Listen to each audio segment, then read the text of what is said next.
another one. You're not allowed to count it. You're not. That would be interested in coming.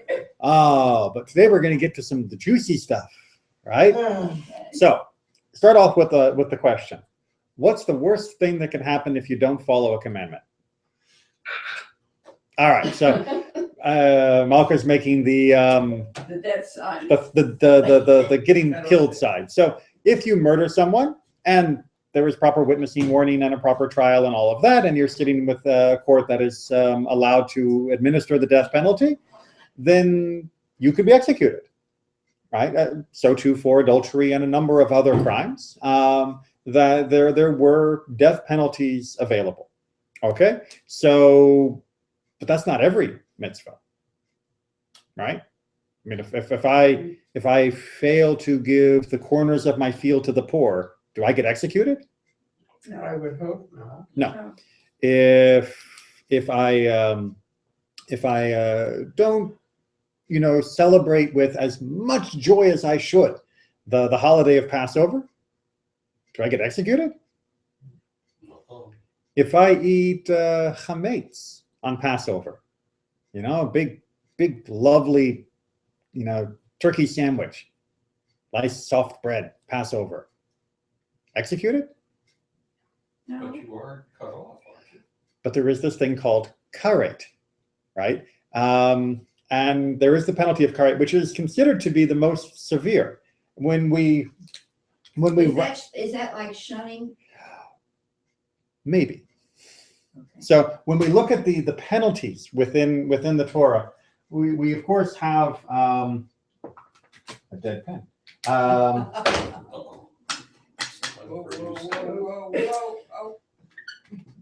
Well trained. We of course have execution. Let's see if the red's any better.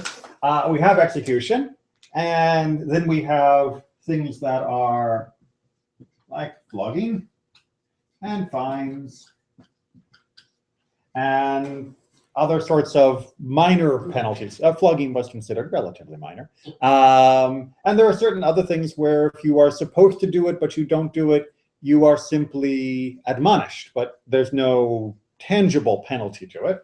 But then we have this penalty called karet. Karet literally means cutting off. And there's a couple different ways of looking at it. A possible definition that's used by some translations is cut off from the nation. So as Ria said, shunning, excommunication, that you will be rejected. The problem with that definition is that nowhere in the Torah does it talk about the adjudication of karet. That this is then the elders decided this person would be cut off. We see no examples of that anywhere throughout the entire Bible. And we see nowhere in rabbinic literature where someone is subject to karet as a form of cutting off. We do see in rabbinic literature something called cherem, where a person is shunned, where they are excommunicated, which is not the same as Catholic excommunication, but they are, no one will talk to them, no one will do business with them, no one will interact with them until they fix the problem. It's not a permanent punishment, it is a means of coercion. It is a means of compelling a person to follow a ruling that they are currently ignoring. If they say you've got to pay X, Y, and Z damages, and the person says no, and for whatever reason we can't take the money from them, we can coerce them into paying the penalty they're supposed to pay. But karet, we never see anything like that in the Bible, where a person is subjected to the sentence of karet by the community. And so the sages say that karet is not cut off from the nation, it's cut off from spiritual life, or, to put it more bluntly, the rabbis call it death at the hand of heaven. God will get you. Right? You eat chametz on Pesach, and don't do tshuva, you don't repent, you don't make amends, you don't try to reconcile yourself, but you just, yay, laughing all the way through the bakery, stuffing down cupcakes and all of that, and saying, this will show God that I don't believe in anything, yada, yada, yada, and crumbs flying everywhere. It's just horrible, horrible massacre of bread products. God is within God's right, once it is clear that you are not going to repent and make amends for what you did, to simply say, oh, look, there's a bus coming, whap, and run you down. Not looking at happy faces. We're uncomfortable with this idea? Now, we can't do an execution for the person, but Karet is in a different judicial jurisdiction. I have to say the heavenly court. And the rabbis said that this was a more severe punishment, even though it only happened by divine agency, and even though it still would be delayed for giving a person time to make repentance, tshuva, but this was considered to be a worse punishment than being executed by the court. So the Beit Din would not declare Karet. No. Wouldn't even say anything about it. Well, it would say that what so-and-so did was wrong, Yeah. but they would And not they- declare. They Correct. kind of try to convince them to do tshuva. Exactly right. Now, if the person was unrepentant, then they might also put them under cherem, might also say, we're no longer going to work with you or talk with you or do business with you and that kind of thing. But they would never execute or do anything else. Flogging. If there was also a penalty of flogging that went with it, then yes. But if it was something that didn't have that penalty, then no. Is that what happened to Aaron's sons? Well, guess what Torah portion we're in? Okay. Good job, you read ahead. No, I remember being very upset about that whole thing Well, good, for because many years. we're going to talk about it today. I can't promise you won't still be upset, but I No, hope You're right, I still. But I hope that you will see that our sages have also struggled with the story of Aaron's sons, Nadav and Avihu, and their death, and the circumstances of it, and the circumstances that happen in our Haftarah that go along with this Torah portion. So we're going to be looking a little bit at both today because they are similar in feeling. This is the Haftarah where they are bringing up the ark to Jerusalem for the first time after David has established it as his capital, and the ark is on the wagon, and the wagon bumps, and the guy puts up his hand to hold the ark, and dead at the hand of heaven. And as Malka is going, it also can cause us some emotional grief. So that's what we're going to look at, but we got to look at the Torah story first, and then we'll look at the text. But I thought I saw a hand before we move on. I can understand the direct relationship between the man putting his hand out and I get that. I understand that. Right. Correlation. But how do they know that, how do the rabbis know that the guy who was hit by the bus, that it was a direct? They don't. And that is an important caveat, right? So when it comes to Karet, there are occasions where they can point to biblical stories, where they can say, look at this and look at that, and draw a connection. But they don't say, I saw so-and-so do this in my neighborhood, and then such and such happened, aha, that's that. They don't make those types of connections. They do it on a theoretical level, and they do it on a historical, the Bible tells us so level, but they don't do it on a judge your neighbor kind of level. So yeah, laughing at someone who gets hurt and going, aha, God got you, not recommended by the sages. Not recommended by the sages. And I think we've covered a number of different times in different places. It's, I know, a really common instinct, but no, not going there. All right, so we're going to be on page 632. And we're going to just pick up from the end of chapter 9 and then the beginning of chapter 10. And we're going to start with the last paragraph on chapter 9, which is verse 22. And if you remember from last week, we were talking about Moses handing over the authority of being the priests to Aaron and his sons, and talking about anointing them and getting everything ready for being able to do the sacrifices that we've also been reading about for the last couple of weeks. And so this is the very end of that inauguration. This is the very end of the ceremony where Aaron and his sons become the priests. And at the very end of that, we pick up from verse 22, and I need a volunteer since our snowbird volunteer is flying north for the summer. Anyone I'll want? try, Rhea, thank you. but I don't promise to be as dramatic. No, I said that last. Oh, Drama not required. okay, Enthusiasm is fine. okay. Aaron lifted his hands toward the people and blessed them. Mine, sorry, you do have to put up with me interrupting you, Oh, that's okay. which should, of course, I live with Harry. which the lifting of the hands should remind you of the blessing of the priests that we still do to this day, when the priests lift their hands and do a blessing to the congregation. So some things never change. And he stepped down after offering the purification offering, the burnt offering, and the offering of well-being. Moses and Aaron then went inside the tent of meeting. When they came out, they blessed the people, and the presence of the Lord appeared to all the people. Fire came forth from before the Lord and consumed the burnt offering and the fat parts on the altar.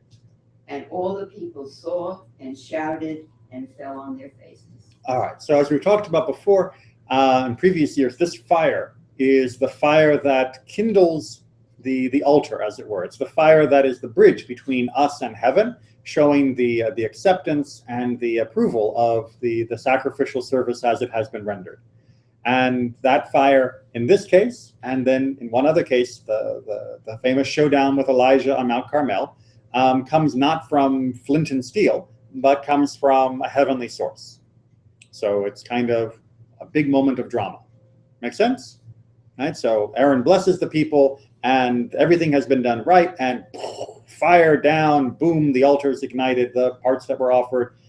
This is like the culmination of years of work, and it's all going perfectly to plan. Got it? Got it. Got it. Chapter 10. Now Aaron's sons, Nadav and Avihu, each took his fire pan, put fire in it, and laid incense on it. And they offered before the Lord alien fire, which he had not enjoined upon them. And fire came forth from the Lord and consumed them. Thus they died at the instance of the Lord. Then Moses said to Aaron, "This is what the Lord meant when he said, 'Though through those near to me I show myself holy and gain glory before all the people.'" And Aaron was silent. Okay, so there's a number of things there that we need to clarify from the translation, but then we're going to go back and look at some of the details. So the first thing that I want to clarify is at the end of that verse, or almost the end, it says that before all the people I will gain glory, right? Ekaved would be I will increase, I will be glorified, would probably be the I will be honored. I will be seen in the appropriate status and stature in the face of all the people.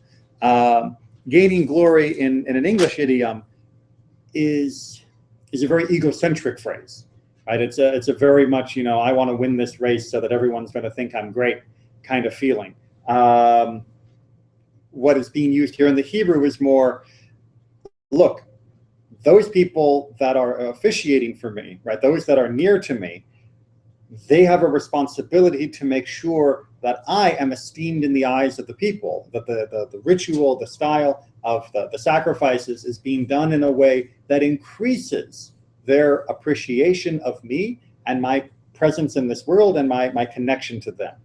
And what happened here apparently didn't do that. And so then we have to deconstruct, what did they do and why didn't it do that? What actually was happening here? So from first read, before we get to our commentaries, what was their problem? What happened? Where did they get the fire that they put in their pans? That was wrong. Right. Well, so this is the big issue. So the fire that they put in the pans would have been hot coals or embers. That's when they say they put fire in the pan. And then the idea was you put the coals and the ember in these little metal pans, and then you sprinkle the incense over the top of it. And when the incense hits the hot embers and coals, what happens? Poof, it turns into smoke. And then the smoke, of course, would be ideally excuse me, a pleasing aroma. A little hiccup there. And apparently the fire that they did which was called Eish Zara, was a foreign fire, an alien fire, a non-native fire. And that must have been wrong, I guess. Right?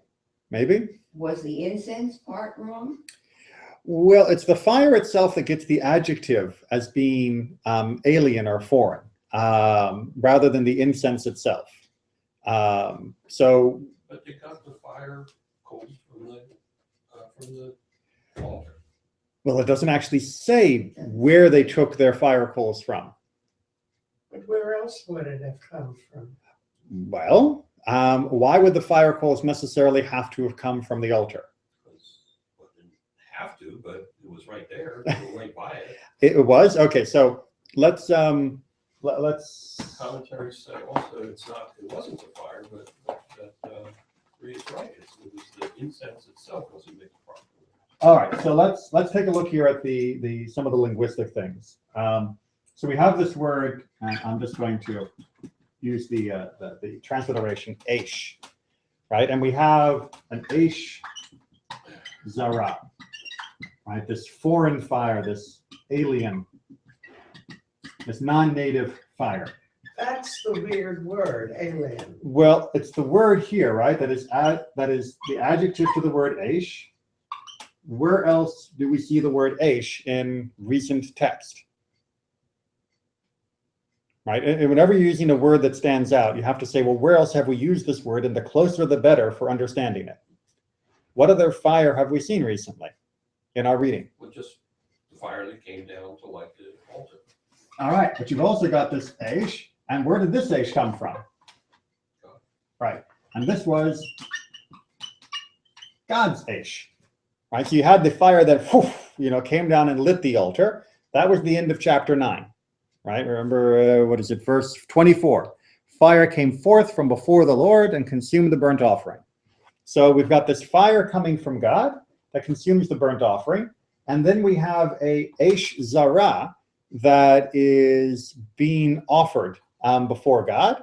And the Aish word, pens are dying, is the same, which means we've got to try and figure out what was alien about this Aish that made it a problem. And that's where we're going to pick up with our commentaries. There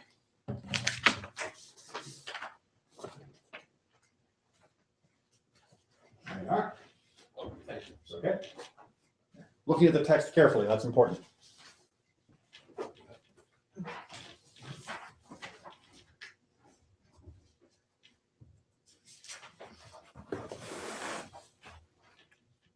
All right. And now that we've got a copy over to Rhea, you want to read the first commentary for us, which is taken from Rashbam.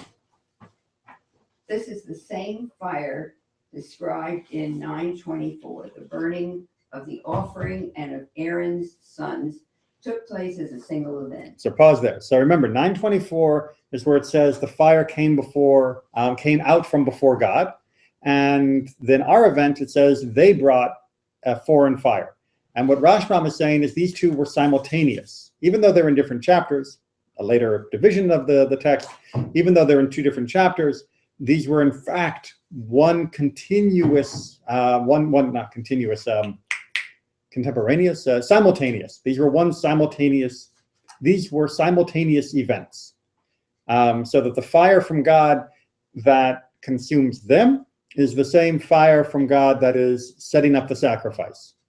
All right, and he goes on to spell that out for us. Just as they were bringing in. Yeah, sorry. Yeah. It's all right. The unwanted fire to the inner altar, fire came forth from before the Lord to burn the incense there. All right. So Rashbam paints a picture that goes something like this. The altar has been laid out. They are bringing in the incense that is supposed to be done, and they are bringing in for the incense this outside fire, this alien fire, this foreign fire, this fire that is not of the Mishkan, not of the tabernacle. And God basically says, oh, no, you don't. You're not allowed to bring that in here. And the fire that comes down that ignites the altar and ignites the incense, consumes them. So in one sense, you can say that this is a preventative measure, that God saw them about to bring in fire rather than letting God light the fire. And God said, no, no foreign fire allowed. The Mishkan will be lit by my hand, not by your hands. Is this a parallel to striking the rock rather than calling forth the water? It could very much be seen, because the terminology that's used when Moses explains it, which is by those that are close to me I will be honored, or I will be made holy or sanctified, is very similar to the language that is used later when God is explaining to Moses why the whole rock incident is so wrong. So there definitely seem to be parallels that the people who are closest have stepped across the barrier that has in some way degraded the ritual, the connection between God and the people. And what Rashbam is saying here is that this wasn't God lit the altar and then they brought it in. God lit the altar rather than let them bring it in, or simultaneously as they were attempting to bring this in. Another way to read his text is that, yes, they were doing something wrong, but what they were doing that was wrong was being in the wrong place at the wrong time. That is to say, God was going to light the altar. What they did was bring in their own fire, and that put them too close to the ground zero, too close to the blast radius. But it was their presumptuousness that led them to think, we've got to light this, because, I mean, what God's going to light the fire? Well, yeah.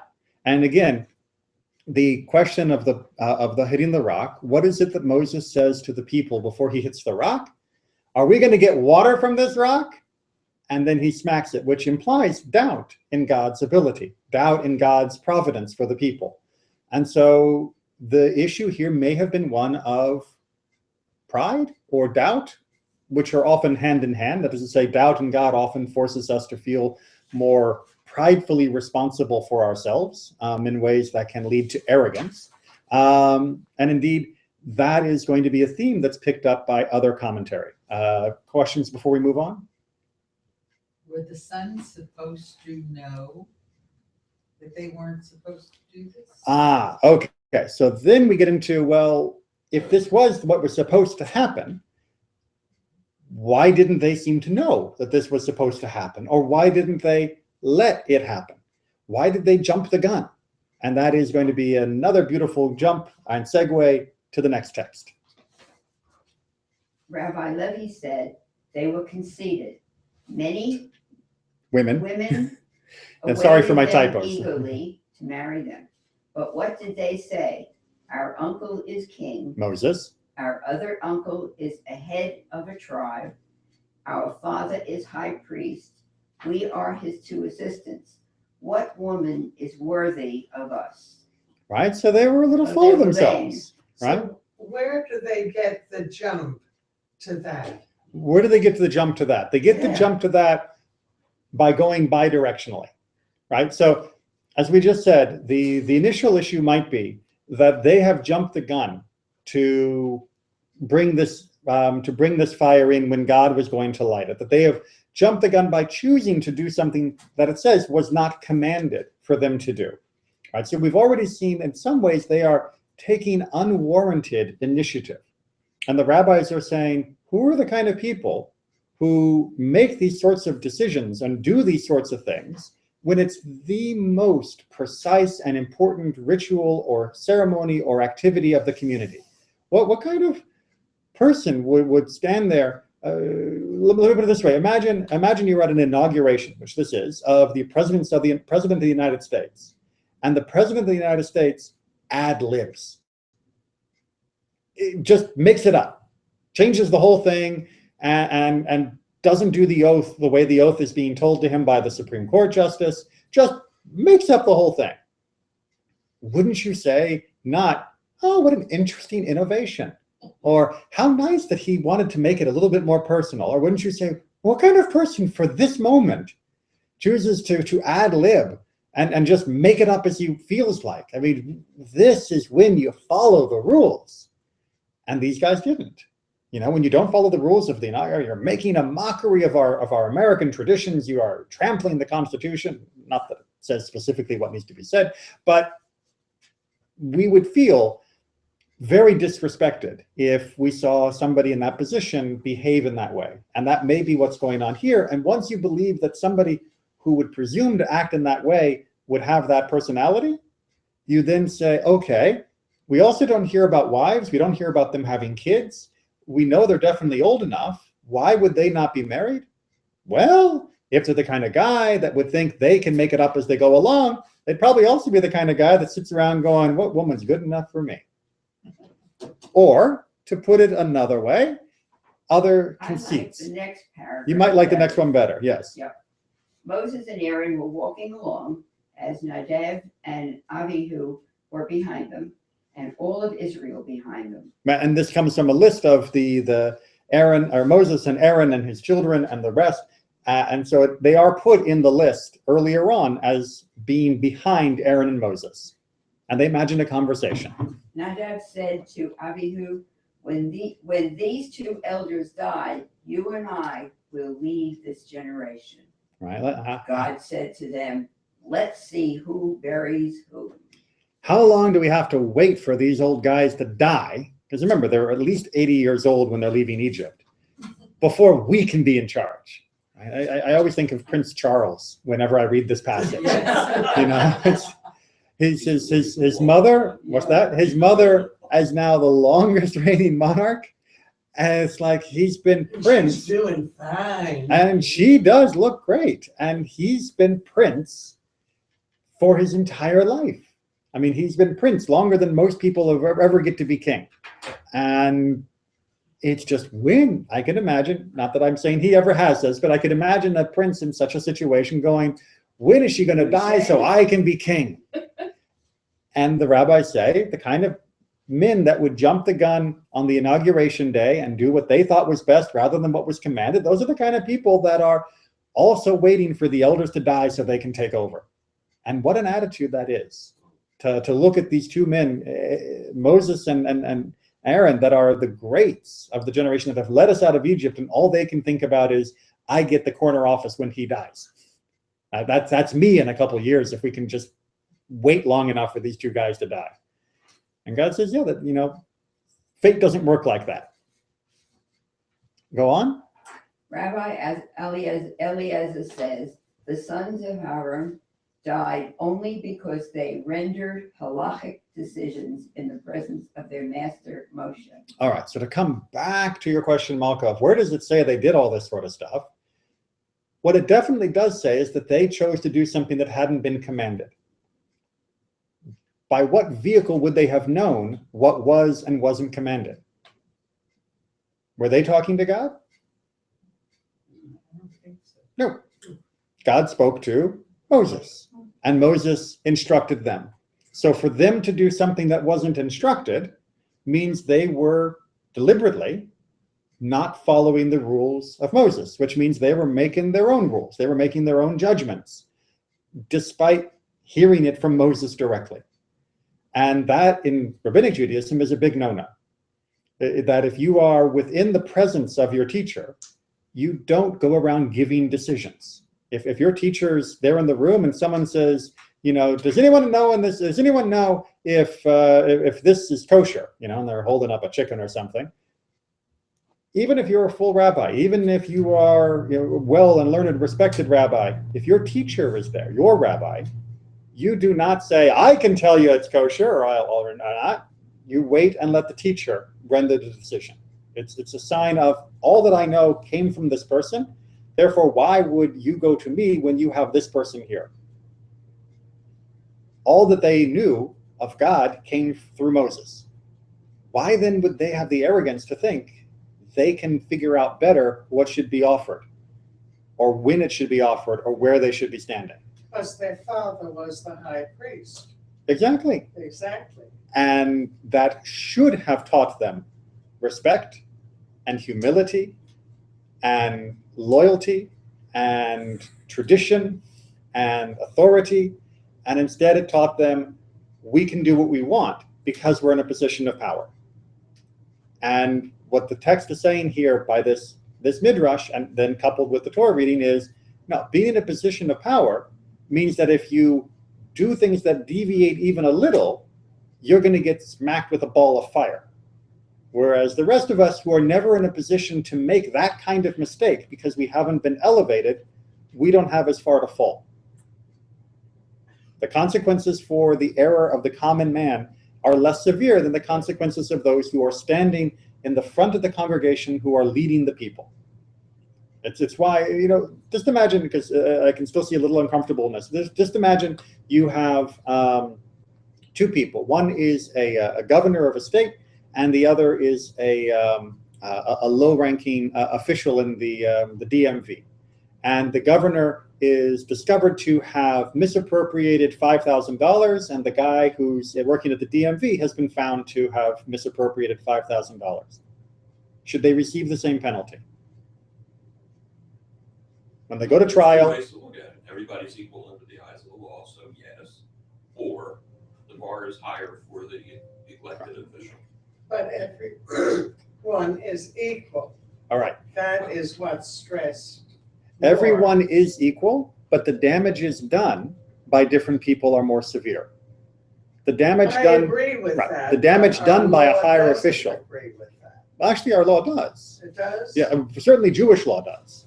And I believe that most of us would, fine, I can't speak for every state or local municipality, but most American laws also will take a corruption case of a higher official more seriously than they will of a lower official. If they can catch it. But normally they can. if they can catch them and they can prove it and they don't have too good of a lawyer to get them off. Right. But both intuitively as well as in most legal systems, those who have greater responsibility also receive greater punishment if they represent a breach of that responsibility, because they represent the institution, not just themselves. And the damage they do to the institution and to the community is greater than just the money amount that was taken. Right? They can severely harm the belief of the people in the collective will, the collective group, the collective ideals, because they are a representative. The thing that bothers me the most is you can also argue that they did what they did out of love for the Lord. True. And we don't know what their motivation was. Correct. So it's possible that if you were discussing this situation, the fact that they died, were consumed by fire, is a cruel decision, because perhaps they were trying, even though it was not right, to show honor and respect to God. Arian? We as humans might not know that their reasons Right. We don't know their motivation, for God. but God certainly did know their motivation, which is one of the reasons the rabbis write the midrashim about their conceit and their arrogance. But even if, and there are a few voices in the tradition that agree with you, that their motivation was good, that they were innovating for God rather than against God. In certain settings and at certain times, innovation in and of itself, despite the most positive motivation, can be a complete upending of what it is you are trying to honor through your innovation. Right? We saw this just recently with Shabbat Zachor when we read the Haftorah about Saul saying, look, I know I was supposed to destroy all of the Amalekite stuff, but we kept the best of it so we could offer a really big sacrifice to God. Good motivation. Although I don't really buy that motivation, but it could be a good motivation. But it isn't what God asked. And God says explicitly through the prophet Samuel, is sacrifice more dear than obedience? Right? The only way the Jewish people are going to survive is if the people are willing to commit themselves to the rules of Torah. That doesn't mean that it's slavish obedience and blind obedience. It's as we know, debate and argument and looking at different angles, and there is a lot of room for different variables.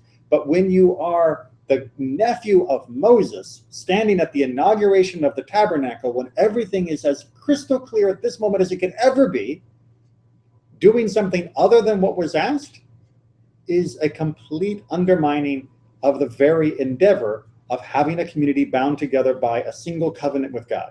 Because if they could do it at that moment, anyone could do it at any lesser moment, and we no longer have a cohesive community. God is no longer made great through the community if at this moment these people can do what they feel is right, even if their feeling is true. And that's sometimes hard for us to appreciate, because we have been betrayed by authority too often in the modern world. And so we doubt authority, we doubt institutions. And so the idea that someone who has the right feelings would be punished because what they did was damaging to the institution seems to be putting the individual above the institution above the individual feelings. And that doesn't seem fair in a modern sensibility. But when we recognize that the institution only works when all of us agree that we are equally bound to that institution, and no one gets a free pass to change the rules just because they feel like it, no matter how important they are, no matter who their father and uncle are, and no matter how good their intentions are. You go back to our politician example. Imagine there was a politician who went to the legislature and said, look, I'd like to have $10 million to rebuild these schools that are crumbling and these children are being hurt by falling ceiling tiles and all of this. And the legislature says, no, we don't have it in the budget, we can't do it. And so the governor goes back and he finagles the books and he finds $10 million by stealing from other parts of the government and funnels it to the rebuilding. His intentions were right, but would we say therefore, yay, no problem, go for it? Or would we say, but that's not the way the government works, and just because you think it's right for you right now, doing so and getting away with it and being unpunished for it would undermine the entire way that we do a government by having a legislature, an executive, and judiciary, and all of that. If we wanted to elect a dictator, we would have elected a dictator. We didn't. And therefore, even if your intentions were good, and even if I personally agree with your intentions, that cannot be allowed to stand. If you want to see the counter example or the contra example, would it be right for somebody who was trying to get funding for rebels against an oppressive regime in Central America to sell armaments to a terrorist sponsoring state and then funnel that money to that rebel group? But nothing happened, did it? What, you mean the Iran-Contra thing? Yeah. Well, that's a subject of continual historical debate. Right. But in principle, would it be permissible if the Congress had already refused to allow that money to go? Would it be okay for an executive or someone working on behalf of the executive's ideals to institute such a policy? Depends on the executive. Whether the executive would approve it or not, but I think the most of us would say it doesn't depend upon your intention. What it depends upon is the Constitution, and what it depends upon is our process. And in this particular case, what they were doing was undermine the entire endeavor, even though it may have been for good reasons, of what it meant to be bound together by a single Torah for all of us. I think I probably say this every couple of weeks. If the ends justify the means, then anything goes. Again, Eventually. No. Again. Well, If the ends justify it, if they could do anything they wanted because they were in praise of God, then anything goes. Right.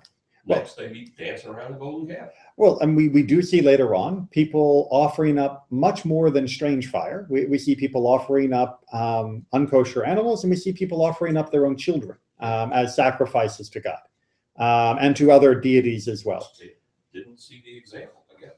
Well, and they felt it was, they felt that their intention was good enough. But what they wanted to show by their devotion to God by sacrificing a child made the sacrifice of the child perfectly acceptable. And obviously that, I think all of us can agree morally, no, we don't agree with that. But the only way we can stop those excesses is by also stopping this, especially when it's carried out by those that are the example, that are the exemplar, that are the people who are at the pinnacle of what the nation is watching in order to know how to live according to Torah. And so Nadav and Avihu are not just two Joe Schmoes that are in the backwoods, offering up their own little incense because they love God. They are standing at the altar of God itself when they do this. And when you stand there and you don't follow the rules, why wouldn't you follow the rules? Which brings us to the next comment. Rabbi Ishmael says, intoxicated with wine, they entered the sanctuary. You should know that this is true because after their death, he warned the survivors not to enter the sanctuary while intoxicated with wine. Right? So if you want to know why it goes on to say, don't come in when you're drunk to the sanctuary right after this episode, you should read it backwards, that these guys must have been. They must have been drunk. Who in the world, when given this honor? Okay, fine, maybe they were arrogant, maybe they were conceited, and maybe they were looking for taking power onto themselves and usurping the authority of their teachers and their father and uncle. But even still, you're standing at the altar of God. You would have to be drunk. Now, were they literally drunk or not? Well, the Midrash, this one says yes, other ones say no, it was just conceit. But the basic idea is that there had to be something that clouded their judgment, that made them think this was okay, when from every outside perspective, everyone around the table is going, whatever you wanted to innovate, this wasn't the way to do it. Right? Go argue with Moses that there should be a different way of doing the fire. Tell him that you think you should light the fire rather than waiting for God. Or don't presume that you're going to light the fire, because you want a part of the ceremony rather than waiting for God. You talk, figure it out. They're operating with impaired judgment. This is the ultimate example of sacrificing while under the influence, and it's what happens. And the rabbis use this also as a metaphor later on of why we don't render rabbinic decisions while drinking. That when we are doing our decision making of halacha, this is okay, that is not okay, etc. You also are not you don't have glasses of wine on the table when rabbis meet and discuss these things. And so too, also, by the way, we don't pray while drunk. If you are intoxicated, you don't do the Amidah and the other prayers. And since the Amidah is also considered to be an act of self-judgment, there's a very good reason for that. Okay, a little bit more on that intoxication notion after this one interlude. Each time the death of Aaron's sons is mentioned, their sin is mentioned with it, to teach you that this was their only sin. All right, so the Tanhuma does try to bring in the little bit of a limiting of, don't think that these guys were just horrible, horrible, horrible sinners that were doing everything wrong all the time. Now that might make it sound like we're praising them, but it's actually raising the bar again. It's saying they didn't have to do 100 sins to get consumed in this way. All they had to do was one, right then, right there at the wrong time. That's all it takes when it's the wrong place and the wrong time to suffer consequences that are this severe. And, well, I mean, we see this historically, that there are many instances in history where the wrong person doing the wrong thing at the wrong time, the direction of the country can change. What would have happened if the governor of Massachusetts, the British governor, had not had the attack that led to the Boston Massacre? What would have happened if he hadn't stormed off to Lexington and Concord and demanded the release of the Minutemen, the militia's armaments? We might not have had the American Revolution the way we did. What would have happened if the South had not decided to storm Fort Sumter? The Civil War may have calmed back down, and we might have been able to avoid the bloodiest American war in history. Still to this day, the most American casualties in the Civil War than any other conflict. What's that? I think combined to some. Yeah. It's just, appalling slaughter. Their single action at that single time could have completely undone the course of history. And at that moment, God was not willing to give us a second chance to unwind the damage and start over again, because we were this close multiple times up to this point of getting just wiped out as a nation because we were refusing to stick together and follow Torah as our core. So this is what happened. But it's not that wine's terrible. One little bit saving wine.